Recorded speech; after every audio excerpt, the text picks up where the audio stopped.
You are listening to the Horse Radio Network, part of the Equine Network family.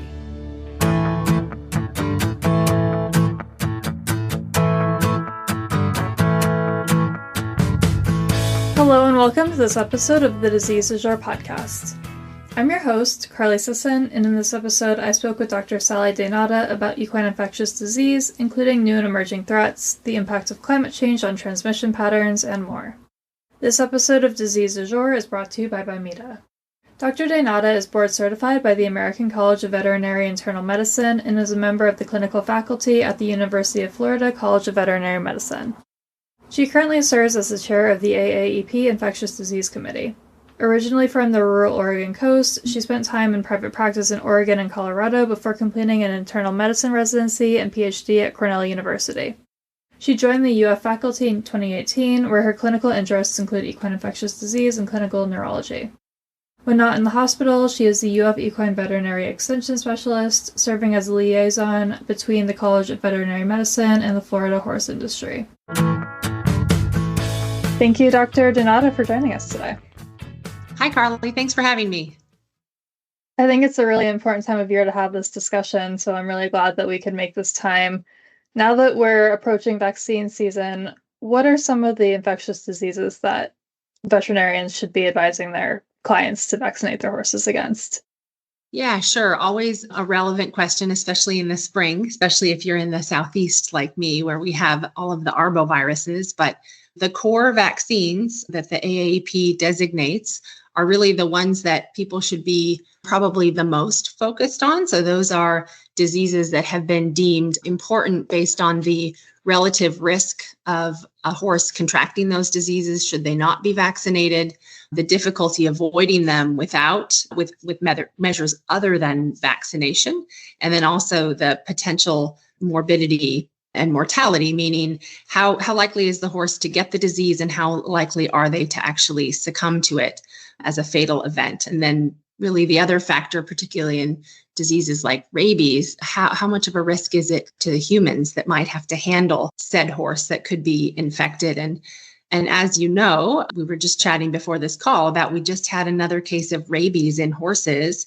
here in Florida. So I think of the core vaccines, which are Eastern and Western encephalitis, tetanus, West Nile, and rabies tends to be the one that is perceived to be perhaps the lowest risk by many horse owners because it's quite rare. It's probably the rarest if you looked at the, incidence and prevalence of the core diseases. And the vaccine itself, I've heard many owners, comment that their horse seem to be more reactive to the rabies vaccine. It's a very strong vaccine. It's very effective, which is good. And of course, we know that part of the immune response to a vaccine is surmounting an immune response, which sometimes makes people and animals feel a bit of malaise. And so people tend to, or owners, I think more than any other vaccine I've dealt with of the cores, want to try to skip it or draw out the interval. We know that in small animals, it lasts longer than the year, or even the 3 years that it can be labeled for.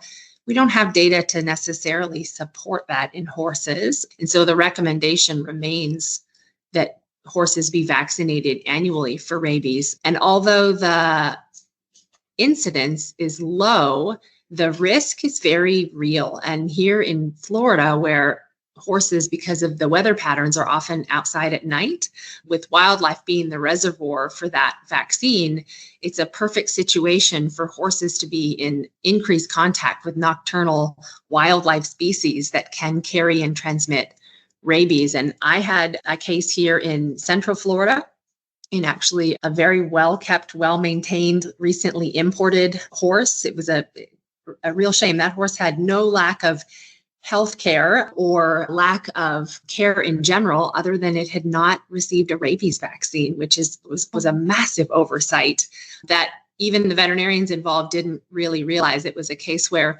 everybody thought that somebody else had done it. The horse had, many different caretakers and a team of even veterinary caretakers.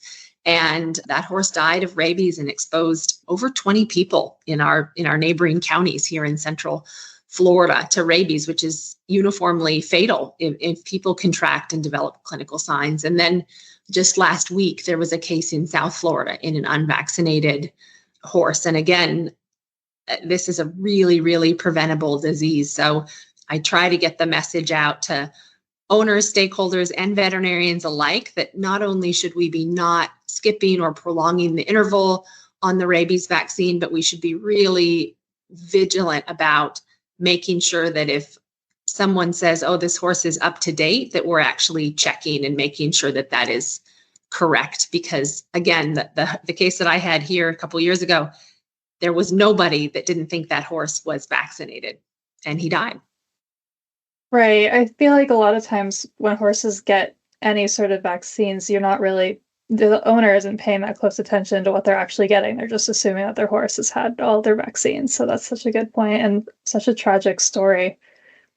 Yeah, and I think that's even amplified when you have horses that are maybe moving from state to state for showing or breeding, or they might have multiple people all kind of taking a role of being so-called in charge of that horse's health care. But vaccines, we often perceive them to be so routine, it's hard to imagine that they would get skipped. But I don't think they get skipped, they often get missed. And especially if you have horses, sometimes if horses do have reactions to certain vaccines, then one of our recommendations as veterinarians is often to spread them out. So rather than maybe give a multivalent vaccine that has 2, 3, or 4 different antigens, spread them out over a series of, one today, another one in a couple weeks.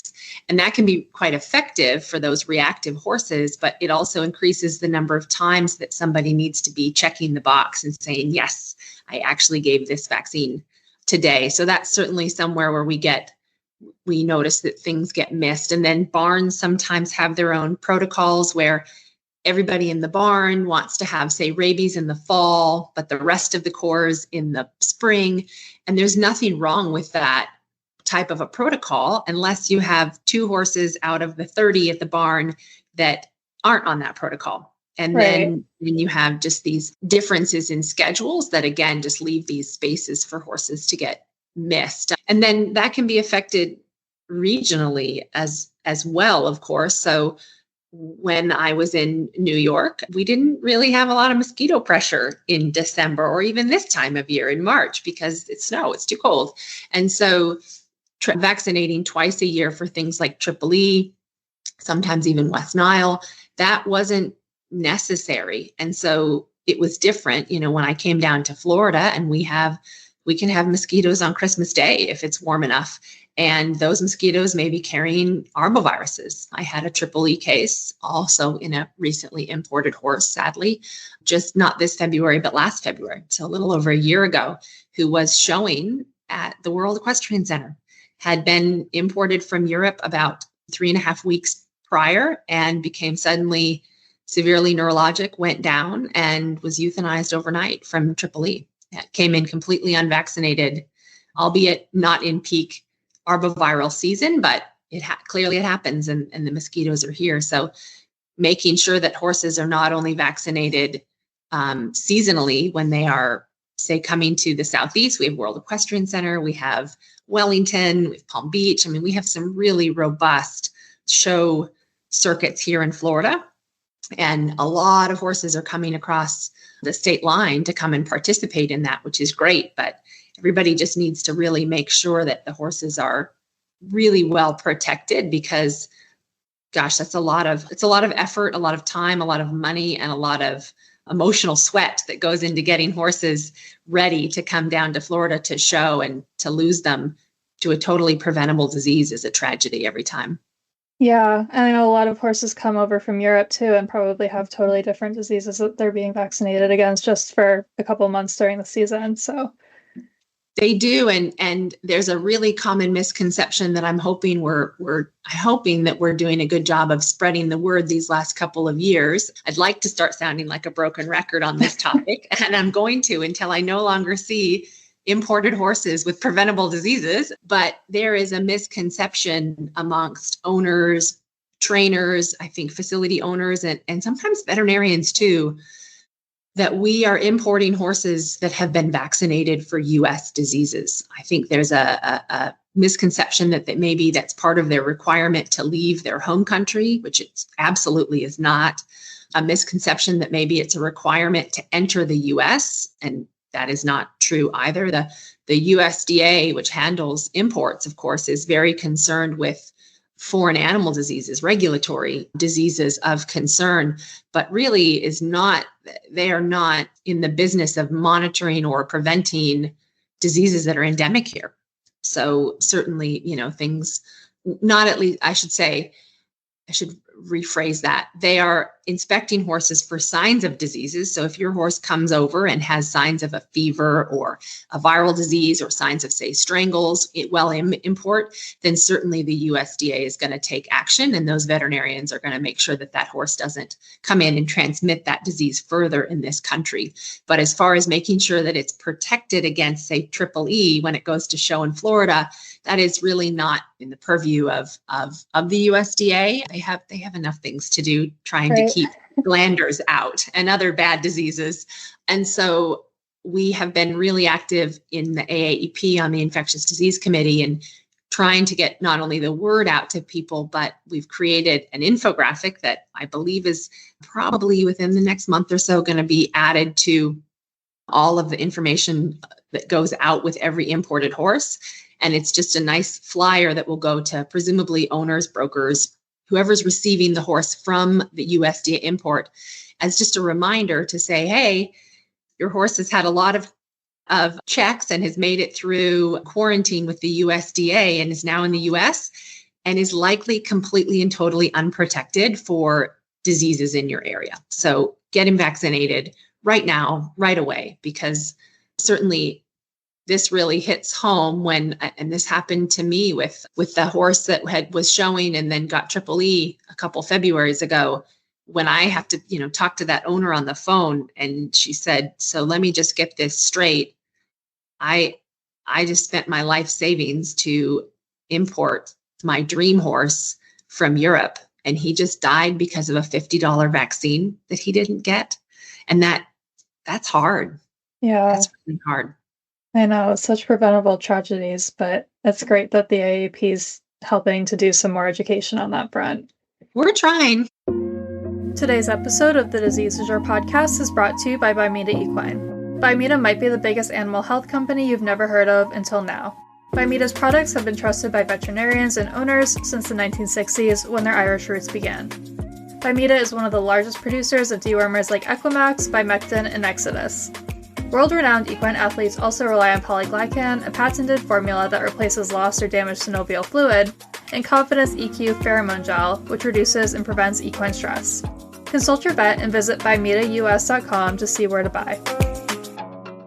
So, I guess shifting topics a little bit, what are some new infectious diseases that are emerging in the US right now that veterinarians and owners should be concerned about? So, there are a few. People need to be on the lookout for the New World screwworm. And this is an ectoparasite. It's a larva. This is gross. I am not a bug person. I like infectious disease, but not creepy crawlies. But this is important, and the USDA has been trying to get the word out about this. So this is a maggot. It's a fly larva, just like any other sort of myiasis or maggot larva that animals do get affected by here in the US endemically. But this one is unique in that the larvae actually feed on healthy living tissue, where the typical sort of maggot that we have here in the US, you'll see it on dead animals on roadkill or in wounds of animals that have not been well cared for, and it feeds on dead tissue. So they actually serve a purpose, albeit kind of icky in my opinion, but we can actually use them medically. So people have heard of medical maggots, which you actually put into a wound and it helps clean them up in kind of a biological way. These are different. These eat living, healthy flesh and can actually kill the host animal by becoming essentially over-infested with these flesh-eating larvae. which I now have the heebie-jeebies just talking about this. But the risk here is that we have some encroachment into Mexico, which of course shares a border with the US. And so this disease was endemic in the US decades and decades ago. It was eradicated by probably one of the best sort of biologic strategies ever created. They radiated, I believe, the male fly that creates this New World screwworm larva. And so they went around and bred with the females and did not create offspring. And so they essentially eradicated the US very effectively by just creating these infertile adult flies. It was really brilliant and it worked well. And there was an outbreak in the key deer, which are these really cute little deer that live in the Florida Keys. They had an outbreak a few years ago that was handled, taken care of, and cleared up. And the US was still considered and is considered New World screwworm free. What has happened lately is there is a lot of activity in Central America. Costa Rica and Panama have, 10,000, 20,000 cases in the past year or so. And those areas do have active New World screwworm all the time. But there was also a case that cropped up in Mexico and then was identified at an import coming into the US. And so that did not go anywhere. That was identified and taken care of. These insects and a bug expert is going to probably get me for calling it an insect, but these larvae are susceptible to many anthelmintics, including ivermectin. So they're not, there's no resistance patterns that we worry about. They're not super bugs. They just shouldn't be here. And so now all horses that are coming into the US from Mexico or an endemic country are having they are being quarantined for 7 days, during which they're sedated and actually really meticulously examined and scanned for any wounds, any signs of larvae. I believe they're all treated with ivermectin. And should they be found to have New World screwworm, then a whole, contact tracing effort would happen. Are there concerns about horses coming in through Mexico and maybe not going through quarantine? I know that can sometimes be the case with horses that are positive for EIA. And is that a risk for potential spread in the US? Yes. And so that is something that, of course, my good friend Angela Pelzel-McCluskey with the USDA is the true expert in.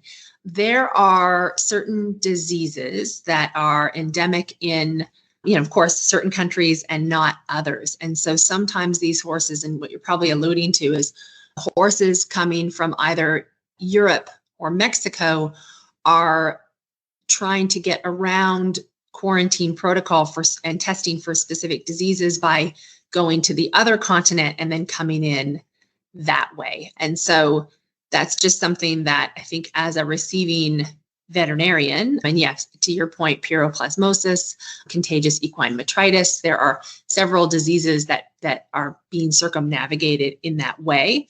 And so as a veterinarian receiving horses in the US or as an owner buying imported horses, I would just say, check paperwork, make sure that horses were not hopping between countries before coming to the US. And if they were, be really clear about why, what the reasons behind that were, and make sure that they are being tested appropriately for diseases of their true country of origin.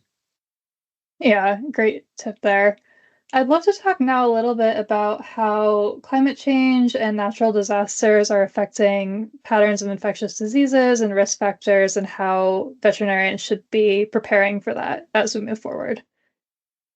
Yeah, this is another hot topic that we've been talking about a lot these last couple of years with all of the kind of weather pattern changes and severe weather we've had all over the US. This is kind of the opposite of what I talked about with horses coming to Florida. And so the horses are coming to an area of disease. The climate change situation is the diseases are coming to an area near you. You don't have to go anywhere. They're coming. And so with some of these severe weather patterns that bring, say, a lot of water, a lot of excessive heat, areas that get wildlife pushed up together, with horses. So say in areas of flooding or places where animals are needing to go to shelters to avoid severe dangerous weather. And you have all of this commingling of horses from different locations, different immune statuses, different vaccine statuses. Unfortunately, you just really increase the contact between horses and the propensity for them to transmit disease. From a climate standpoint, we know, looking at patterns in Florida, that following a natural disaster, so a hurricane is our favorite natural disaster here in Florida.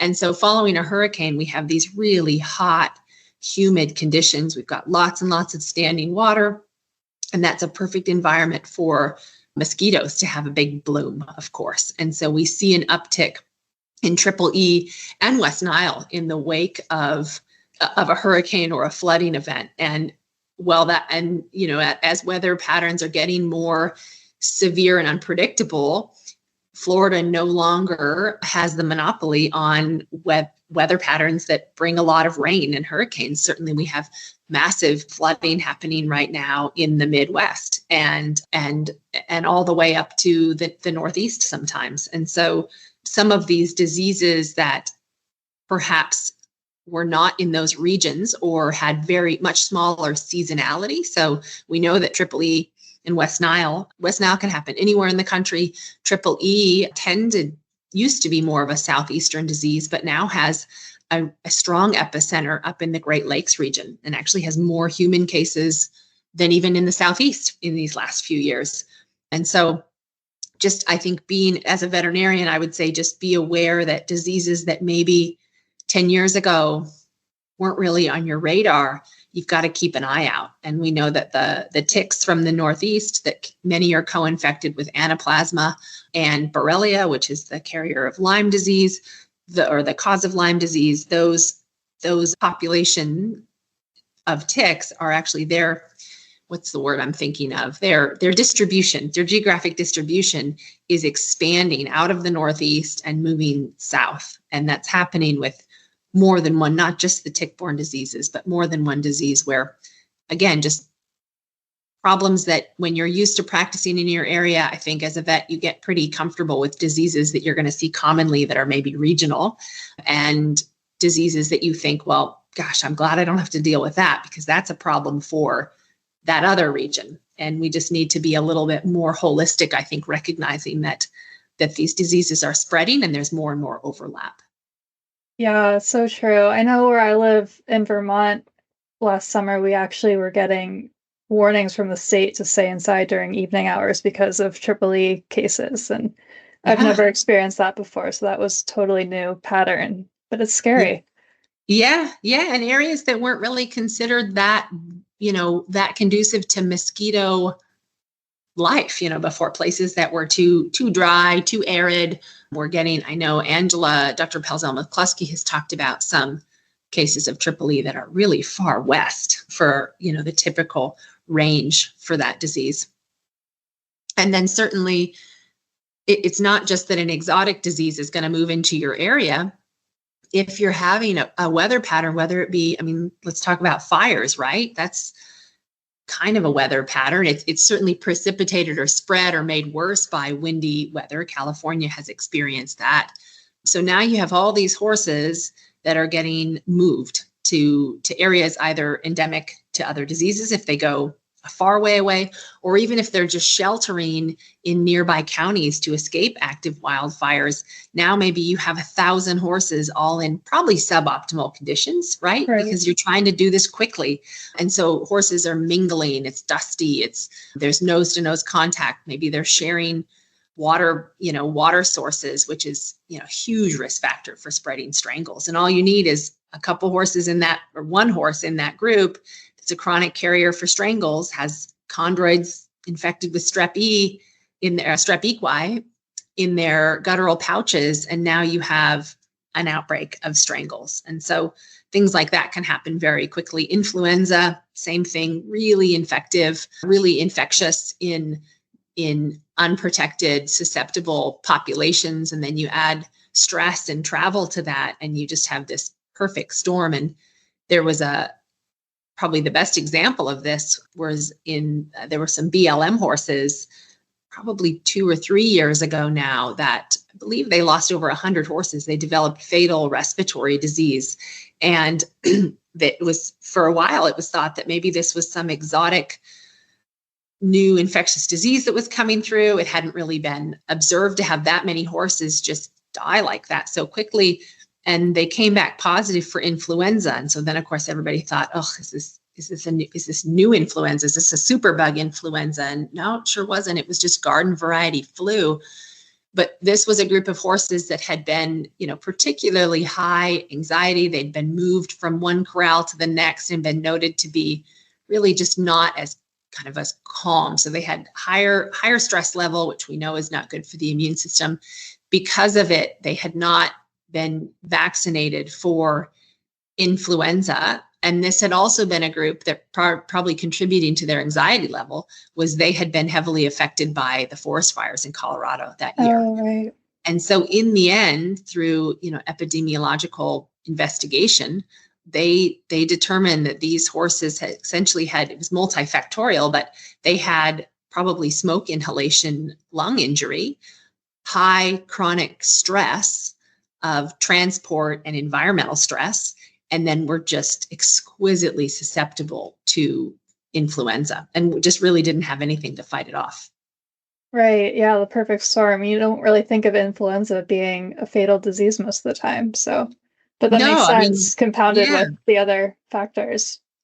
And we think of flu being a disease that more affects, young horses that are getting kind of, the snots and they get fever and it might goes through a barn, but adult horses that are stressed and showing can get the flu just the same as you and I can get the flu. And I've certainly been involved with flu outbreaks that were managed and contained, thankfully, but flu outbreaks at show facilities with very well kept, well vaccinated adult horses that would not have been your classic sort of poster child for influenza. But we all have our down days when it comes to the immune system, and traveling to, say, the state of Florida to show is stressful for horses and humans. Right. Yeah, that's such a good point. And I think it just underscores that you can vaccinate, and that's certainly the foundation for preventative immunity, but you still have to practice really good biosecurity and kind of treat every horse around when you're traveling and showing, treat every horse like it could be potentially infective, because you just never know. Yeah, great advice. As we wrap up here, do you have any other advice for veterinarians for helping protect their patients as infectious diseases continue to evolve and change and weather patterns continue to change?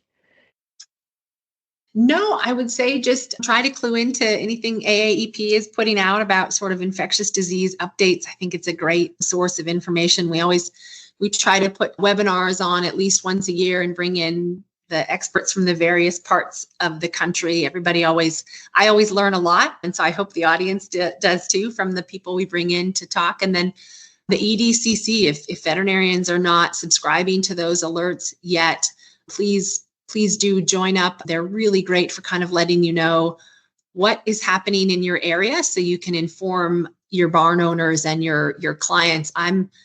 I'm pretty quick to, if I see some activity, say strangles activity in Central Florida, I'm pretty quick to tell my clients to just be aware, be extra vigilant about that, just because you know that it's sort of happening, in your area, and perhaps horses are at a higher risk at any given moment. Yeah, such a great resource, and that's updated automatically whenever a disease is reported, I believe. So it's really great real-time information. Yep, get the app, go online. There's lots of resources on the website, lots of good handouts for clients too. If you're plagued by not having enough time, which I think everybody would consider themselves to be in that boat, there are over 20 disease handouts on the EDCC website. Those were created by the Infectious Disease Committee, and they are 1 to 2 pages. They are written in layman terms, and they are specific to a wide range of infectious disease. And so if you don't have time to explain, say, West Nile virus or Potomac horse fever or Lawsonia to your client, or what's more common is you do explain it, but there's so much lost in that conversation, lost in translation. People need to digest and kind of review. And rather than having your client go and get on Google and maybe get misinformation, you can direct them to that site or send them the PDF or the link. And then they have really good peer-reviewed, veterinary produced information about that disease. And I think that can save us all time in the long run, is having clients that have correct, concise medical information. Yeah, great resource. Well, thank you so much, Dr. DeNotta, for joining us today. I think this has been a really informative discussion. I really appreciate having you on. Thanks for having me, Carly. Always happy to come chat. Yeah, happy to hear from you anytime. I want to say thank you again to Dr. DeNotta for joining us, and thank you to Bimeda for supporting this episode of Disease Du Jour. And as always, thank you to our audience for listening. If you have any questions or suggestions for the podcast, please send me an email at csisson@equinenetwork.com.